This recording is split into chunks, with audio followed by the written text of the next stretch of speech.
What's up guys, in this tutorial we're going to be showing you how to create a ConvertKit account. We're currently on convertkit.com and this is the first page you will see.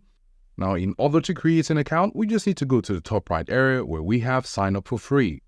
In order to create this account, you will need to put in your name and email and password to continue. And now we have this, we're just going to click on get started.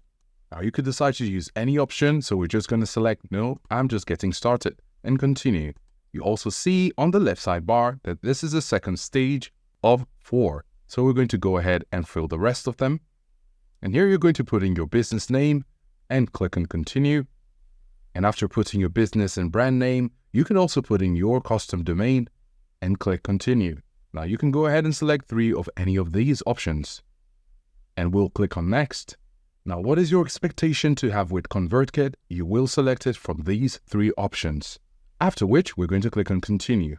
Now you can go ahead and fill in your website URL and your social media pages and add others if you wish. However, these are not required at this stage, so we can click on continue. Now you may be met with an introductory video, so we're going to be skipping that for a moment. And now we're on our dashboard. So this is how to create a ConvertKit account.